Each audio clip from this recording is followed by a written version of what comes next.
Першы адрас хімчыстка адзення прадпрыемства ўтворана год таму у выніку рэарганізацыі адкрытага акцыянернага таварыства «Пінчанка-Пінск». Тады ж быў акрэслены план яго тэхнічнага пераўзбраення. Праект увайшоў у дзяржаўную праграму па энергазберажэнні, выдзелены сродкі, закуплена неабходнае абсталяванне.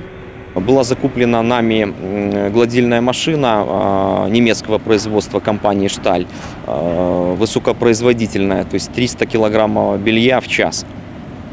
И в совокупности строительство котельни и установка данного гладильного оборудования позволила выйти предприятию на особые условия работы, то есть снизить себестоимость на 20%.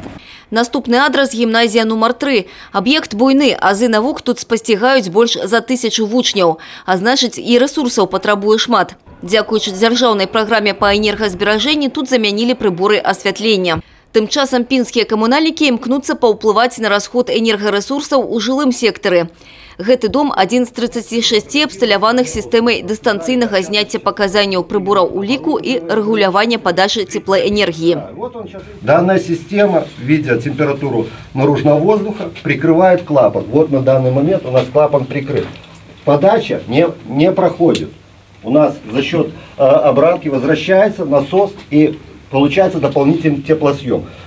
Тепловую энергию мы не используем. То есть как только температура обратного трубопровода понижается, клапан открывается и подается. То есть за счет этого мы экономим. Значит, в этом году мы планируем еще оборудовать 62 дома. Вот. Но еще плюс есть у нас план следующих лет. Это 212 домов. Это следующий этап оборудования системами регулирования. Ну и будем стараться выполнить работу по максимально 100% оснащению жилого фонда данными системами. Аб тым, што мадэрнізацыя сістэм спажывання энергарэсурсаў дае плён, гаворыць статыстыка. Паводле яе, пачынаючы з 2010 года, выдаткі на вытворчасць электрычнасці і цяпла ў рэспубліцы устойліва зніжаюцца. Марыя Кобіц, Аліса Грыгарчук, Александр Дзяченко, тэлерадыёкампанія «Брэст».